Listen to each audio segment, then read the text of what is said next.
الحمد لله رب العالمين والعاقبة للمتقين والصلاة والسلام على رسوله محمد وآله وصحبه أجمعين. أما بعد فأعوذ بالله من الشيطان الرجيم. بسم الله الرحمن الرحيم. خذ العفو وأمر بالعرف وأعرض عن الجاهلين وإما ينزغنك من الشيطان نزغ فاستعذ بالله إنه سميع عليم.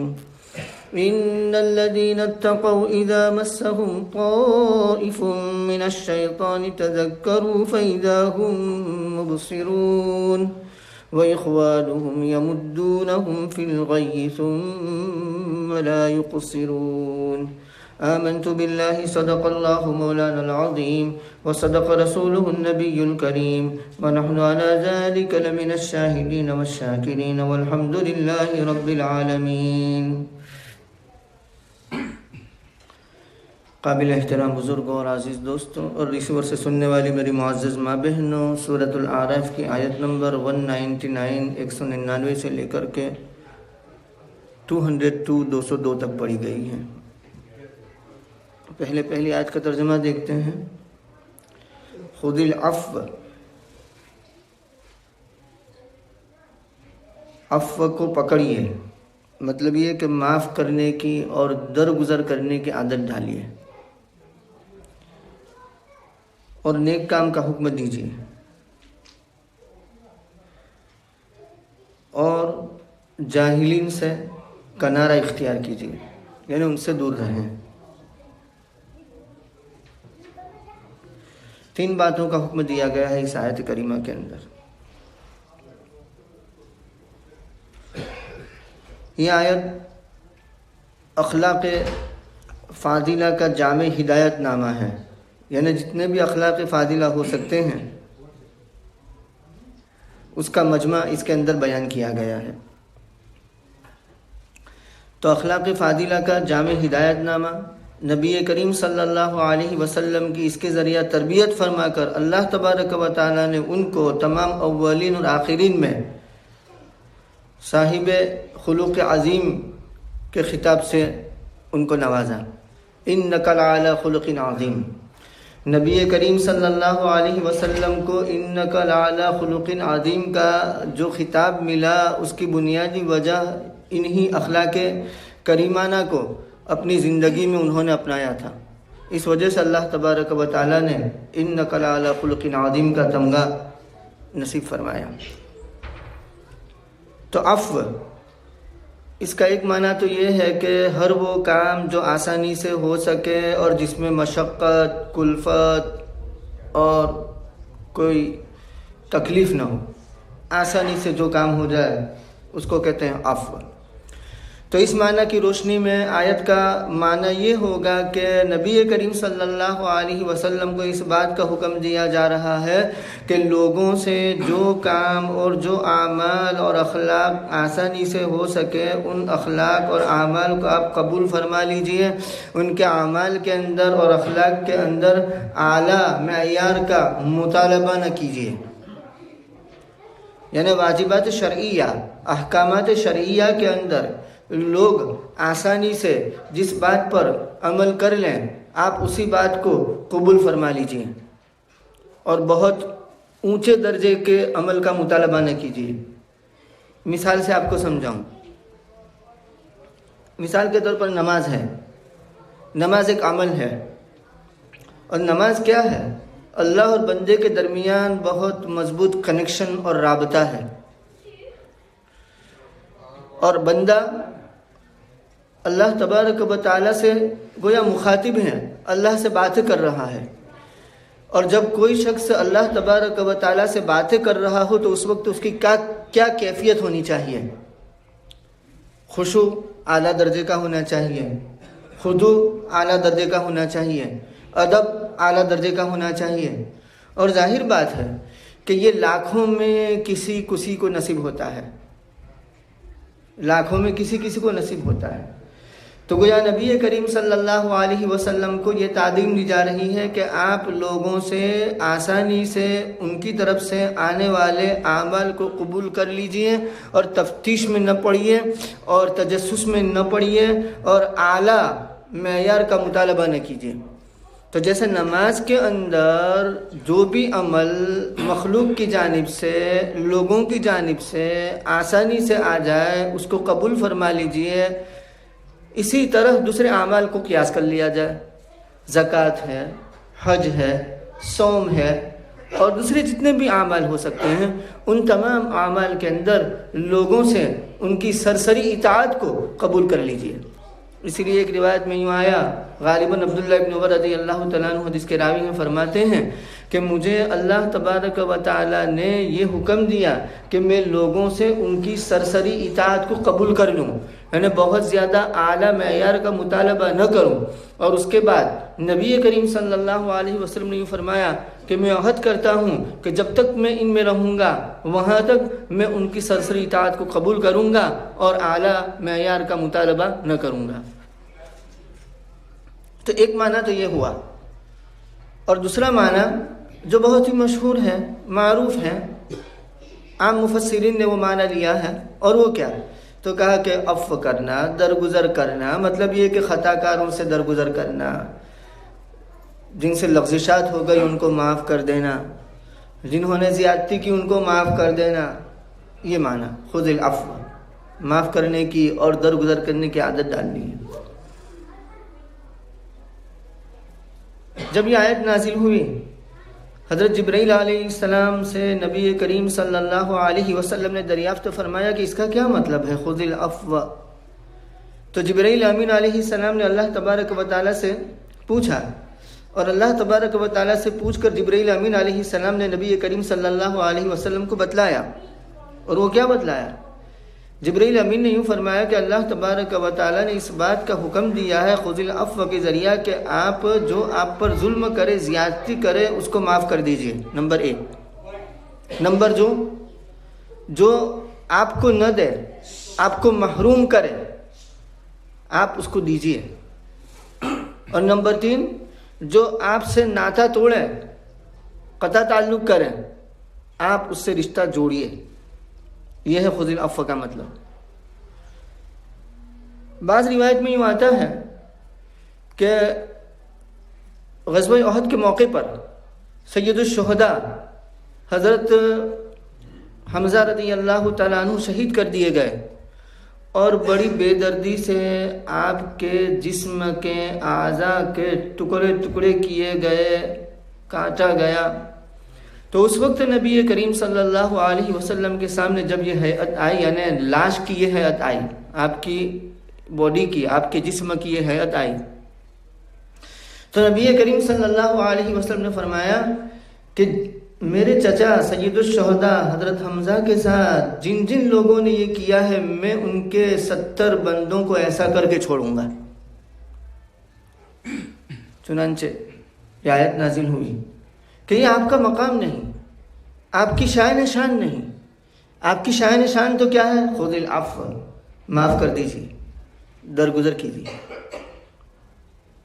عقبہ ابن عامر رضی اللہ تعالیٰ عنہ فرماتے ہیں کہ نبی کریم صلی اللہ علیہ وسلم نے ان کو جو تعلیم دی، وہ تعلیمات میں یہ تعلیم تھی کہ برائی کا بدلہ بھلائی سے دیجیے، جو رشتہ کاٹے، رشتہ توڑے، اس سے آپ رشتہ جوڑیں، اور جو آپ کو محروم کریں، جو آپ کو نہ دیں، آپ اس کو دیں۔ علی رضی اللہ تعالیٰ عنہ سے روایت ہے، حضرت علی رضی اللہ تعالیٰ عنہ فرماتے ہیں کہ مجھ سے نبی کریم صلی اللہ علیہ وسلم نے یہ فرمایا کہ اے علی، میں تمہیں اولین اور آخرین کے بہترین اعمال اور بہترین اخلاق کی تعلیم دیتا ہوں، اور اس کے بعد آپ نے یہی ارشاد فرمایا کہ جو تم پر ظلم کرے اسے معاف کر دیجیے، اور جو رشتہ توڑے آپ اس سے رشتہ جوڑیں، اور جو آپ کو محروم کریں آپ اس کو دیں۔ اور نبی کریم صلی اللہ علیہ وسلم نے پوری زندگی اس پر عمل کر کے دکھایا۔ اعمال اور اخلاق کے آپ اس سانچے میں ڈل گئے تھے کہ آپ کا وہ پورا مرقع یعنی پورا مجسم وہ بن گیا تھا کہ آپ کا کام ہی درگزر کر دینا تھا. اور اس کا بھرپور مظاہرہ فتح مکہ کے موقع پر ہوا. اور وہ کیسے؟ جب فتح مکہ ہوا، نبی کریم صلی اللہ علیہ وسلم کے قبضے میں دشمن آ گئے، تو اس وقت آپ نے ان دشمنوں کو یوں کہہ کر چھوڑ دیا، آزاد کر دیا کہ تمہارے مظالم کا بدلہ تو کیا، لیکن تم نے جو ہمارے ساتھ کیا ہے اس کا ذکر بھی ہم نہیں کرتے، وہ بھی درگزر کرتے ہیں. لا تثریب علیکم اليوم، آج تم پر کوئی سرزنش نہیں، آج تم پر کوئی سزا نہیں، یعنی اس پر تم سے کچھ کہا نہیں جائے گا. تو آپ کے اخلاق کا بھرپور مظاہرہ فتح مکہ کے موقع پر ہوا. حضرت یوسف علیہ السلام کی سیرت آپ پڑھ لیجئے. حضرت یوسف علیہ السلام کا قصہ بہت مشہور ہے، شروع سے لے کر کے آخر تک کتنی آزمائشوں سے وہ گزارے گئے. اور اس کے بعد اخیر میں جب تخت مصر پر براجمان ہوئے اور بھائی آئے تو اس وقت کیا کہا؟ لا تثریب علیکم اليوم، آج تم پر کوئی سرزنش نہیں، آج تم پر کوئی سزا نہیں، تم نے میرے ساتھ بہت برا سلوک کیا ہے لیکن سب کچھ معاف، اس کا ذکر بھی نہیں. یہ اخلاق کریمانہ. خذ العفو، معاف کر دیجیے. وأمر بالمعروف یا بالعرف، اور بڑی بات کا حکم دیجیے. یہ دوسرا حکم ہے کہ لوگوں کو بڑی بات کا حکم دیجیے، نیک کاموں کا حکم دیجیے. وعارض عن الجاہلین، اور جاہلین سے کنارہ کشی اختیار کیجیے. کیا مطلب؟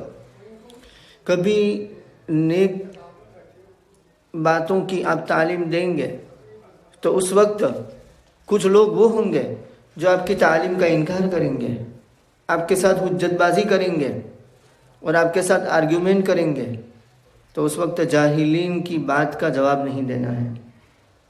وعباد الرحمن الذین یمشون علی الارض ہونا وَإِذَا خَاطَبَهُمُ الْجَاهِلُونَ قَالُوا سَلَامًا، جب جاہلین ان سے خطاب کرتے ہیں تو سلام کہہ کر کے اپنی بات کو ختم کر دیتے ہیں، ان سے الجھتے نہیں ہیں. تو جاہلین سے کنارہ کشی اختیار کیجیے. ظاہر بات ہے کہ ایک شخص تم پر ظلم کرے، زیادتی کرے تو اس کو درگزر کر دینا، اس کو معاف کر دینا، یہ دل گردے کا کام ہے، جگر گردے کا کام ہے، یہ آسان کام نہیں ہے. جب ایسا وقت آتا ہے تو اس وقت شیطان کوشش کرتا ہے زیادہ اس کو غصہ دلانے کی، آپے سے باہر ہونے کی، آگ بگولا ہونے کی.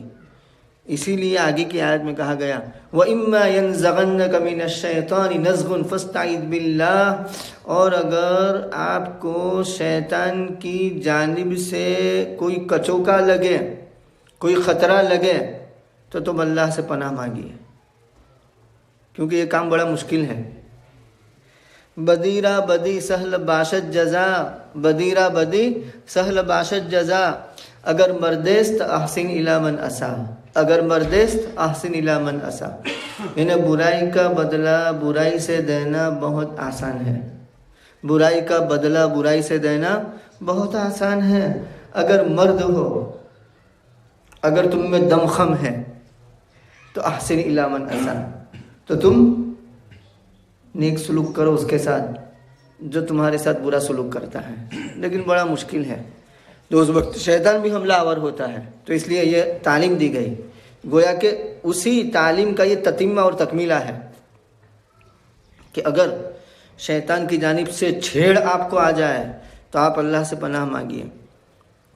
مفسر ابن کثیر رحمۃ اللہ علیہ نے بہت اچھی بات بیان فرمائی ہے کہ اخلاق اور اعمال سے متعلق یا اخلاق اور اعمال کی تلقین اور تعلیم سے متعلق قرآن کریم کے اندر 3 آیتیں آئی ہیں. اور عجیب بات یہ ہے کہ وہ تینوں آیتوں کے بعد استعاذہ ہے، یعنی شیطان سے پناہ مانگنے کا حکم ہے. ان 3 آیتوں میں پہلی آیت تو یہی ہے کہ وَإِمَّا يَنزَغَنَّكَ مِنَ الشَّيْطَانِ نَزْغٌ فَاسْتَعِذْ بِاللَّهِ، اور دوسری آیت سورۃ المؤمنون میں ادفع باللتی ہی احسن السیئہ نحن اعلم بما یصفون وقل رب اعوذ بک من ہمزات الشیاطین واعوذ بک رب ان یحضرون. ادفع باللتی ہی احسن السیئہ، آپ دور کیجئے برائی کو اس طریقے سے جو بہتر ہو، مطلب یہ کہ برائی کو بھلائی سے دور کیجیے. اور اس کے بعد کیا آیا؟ وَقُلْ رَبِّ أَعُوذُ بِكَ مِنْ هَمَزَاتِ الشَّيَاطِينِ. یہ کام بہت مشکل ہے. تو کہا کہ کہیے اے میرے پروردگار میں شیطان کے وساوس سے پناہ مانگتا ہوں. یعنی اس وقت شیطان وسوسہ اندازی کرے گا کہ اس نے اتنا برا کیا ہے، معاف کرنے پر کیوں تلے ہو، بدلا لو برابر کا. تو کہا کہ اعوذ بک من ہمزات الشیاطین واعوذ بک رب ان یحضرون، اور میں تجھ سے پناہ مانگتا ہوں اس بات سے کہ وہ شیاطین میرے پاس حاضر ہوں. نمبر 3، ومن احسن قولا ممن دعا الى اللہ وعمل صالحا وقال اننی من المسلمین ولا تستوی الحسنۃ ولا السیئہ. حسنہ اور سیئہ دونوں برابر نہیں ہیں. ادفع باللتی ہی احسن، آپ برائی کو دور کیجئے اس طریقے سے جو بہتر ہو. تو کیا ہوگا؟ فَإِذَا الَّذِي بَيْنَكَ وَبَيْنَهُ عَدَاوَةٌ كَأَنَّهُ وَلِيٌّ حَمِيمٌ، تو وہ شخص جس کے درمیان اور تمہارے درمیان عداوت ہے وہ تمہارا مخلص دوست بن جائے گا. اور اس کے بعد وَمَا يُلَقَّاهَا إِلَّا الَّذِينَ صَبَرُوا وَمَا يُلَقَّاهَا إِلَّا ذُو حَظٍّ عَظِيمٍ. یہ حصہ انہی لوگوں کا ہے جو صابرین ہے، یعنی صابر ہی اس کو اچیو کر سکتے ہیں، اس کو پا سکتے ہیں. اور اس بڑے حظ والے، بڑے حصے والے ہی اس کو اچیو کر سکتے، اس کو پا سکتے ہیں. اس کے بعد کیا آیا؟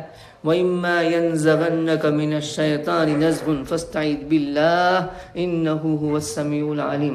تو تینوں آیتوں کا لب لباب اور خلاصہ یہ ہے کہ بھلائی سے برائی کا بدلہ دیا جائے، یعنی برائی کا بدلہ بھلائی سے دو، اور تم پر کوئی زیادتی کرے تو اس کو درگزر کر دو. یہ حکم تینوں آیتوں کا مشترکہ ہے. تو تینوں آیتوں کے بعد استعاذہ باللہ کے پیچھے حکمت کیا ہے؟ تو کہا کہ انسان کے آپس کے جھگڑے جو ہیں نا وہ شیطان کی دلچسپی کا سامان ہے. شیطان بہت خوش ہوتا ہے. انسان جب آپس میں جھگڑتے ہیں تو شیطان بہت خوش ہوتا ہے. شیطان کی دلچسپی کا سامان ہے. اور شیطان جب انسان آپس میں جھگڑتے ہیں تو اس کو اپنی شکار گاہ بنا لیتا ہے، اپنی آماج گاہ بنا لیتا ہے، اپنا میدان عمل بنا لیتا ہے. اس میں وہ خود پڑتا ہے، ان ایکشن ہو جاتا ہے، ایکشن میں آ جاتا ہے اپنا رول ادا کرنے کے لیے. تو اس کو اپنا رول ادا کرنے سے روکنے کے لیے استعاذہ باللہ ہے.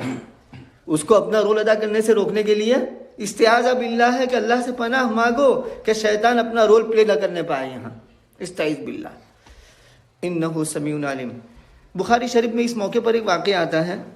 عبداللہ ابن عباس رضی اللہ تعالیٰ عنہ حدیث کے راوی ہیں. وہ فرماتے ہیں کہ عیینہ ابن حصن فزاری یہ نزل علی ابن اخیہ حر ابن قیس، اپنے بھتیجے حر ابن قیس کے پاس مہمان کے طور پر آئے مدینہ منورہ میں، ان کے گھر تشریف لائے.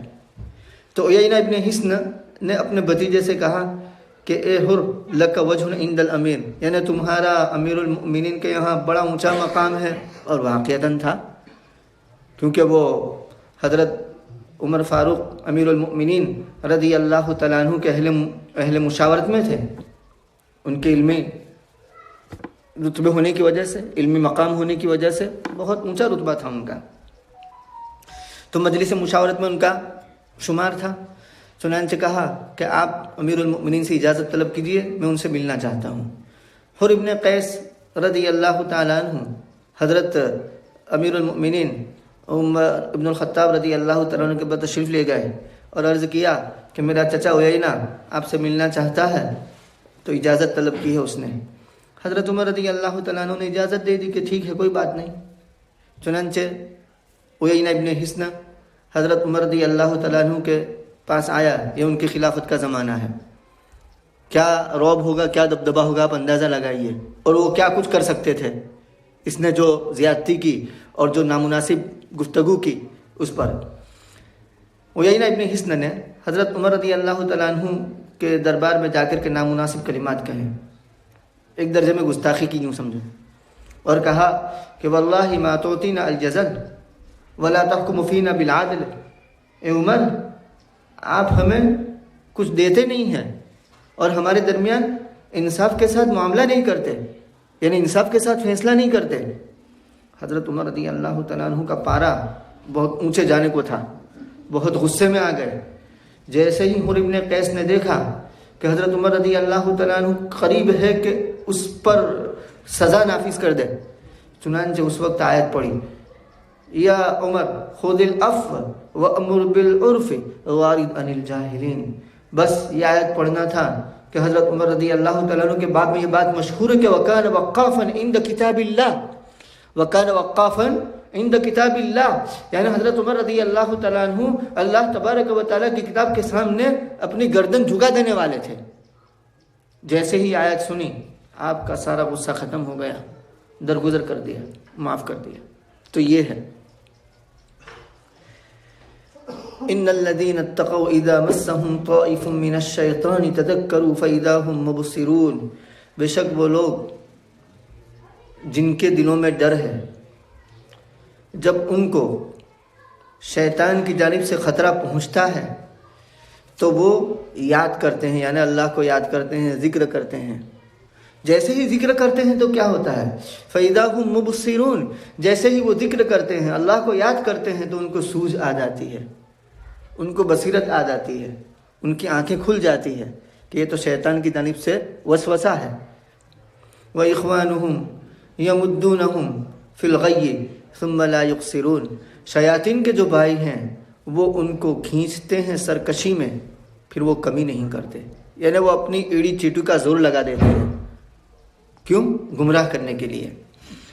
بعض علماء یہ فرماتے ہیں کہ خذ العفو وامر بالعرف سے لے کر کے یہاں تک جو بھی آیتیں ہیں، ان آیتوں کے اندر خصوصاً پہلی آیت کے اندر دنیا کے اندر دو قسم کے لوگ ہیں: محسنین نیکوکار، نمبر 2 بدکار اور ظالم مسیء. تو اس آیت کے اندر دونوں ہی جماعتوں کے ساتھ، دونوں ہی طبقوں کے ساتھ اخلاق کریمانہ کی تعلیم دی گئی ہے. چاہے محسنین ہو ان کے ساتھ بھی اخلاق کریمانہ سے پیش آؤ، اور جو ظالمین ہیں بدکار ہیں ان کے ساتھ بھی اخلاق کریمانہ سے پیش آؤ. وہ کیسے؟ تو کہا کہ جو محسنین ہیں ان کے ساتھ اخلاق کریمانہ سے پیش آنے کا مطلب یہ کہ جو نیکوکار ہیں وہ اپنی آسانی سے جو بھی نیکی کر لے، جو بھی اعمال کو بجا لائے، ان اعمال کو آپ قبول کر لیجئے اور اعلیٰ معیار کا مطالبہ نہ کیجئے. اور بدکاروں کے ساتھ کیسے اخلاق کریمانہ سے پیش آیا جائے؟ تو کہا کہ بدکاروں کے ساتھ اخلاق کریمانہ سے پیش آنے کا مطلب یہ ہے کہ ان کو آپ نیکی کی تلقین کیجیے، بھلے کام کا حکم دیجیے، اچھی باتوں کی تعلیم دیجیے، اچھے اخلاق کی تعلیم دیجیے. اگر اچھے اخلاق کی تعلیم تلقین کرنے کے باوجود وہ حد درمی کی وجہ سے، اپنی ضد کی وجہ سے اس کو نہیں اپناتے تو آپ کو غصہ ہونے کی ضرورت نہیں ہے. عارض عن الجاہلین. ہو سکتا ہے کہ وہ تمہارے ساتھ بدتمیزی کرے، بدسلوکی کرے، ان کا رویہ اچھا نہ ہو تمہارے اچھے اخلاق اور اچھے اعمال کی تلقین کی بنیاد پر، تو کہا کہ عارض عن الجاہلین. تو اس وقت ان سے آپ کا نرا کش اختیار کیجیے. تو گویا کہ یہ جامع ہدایت نامہ ہے اخلاق فاضلہ کا، اخلاق حمیدہ کا، اخلاق حسنہ کا. اللہ رب العزت ہمیں ان آیات کے اندر جو بھی اخلاق کریمانہ، اخلاق فاضلانہ کو بیان کیا گیا ہے ان کو اپنانے کی توفیق عطا فرمائے، اپنی زندگی میں ان چیزوں کو لانے کی توفیق عطا فرمائے، اور قرآن کریم کا صحیح فہم نصیب فرمائے. دعا کر لیتے ہیں.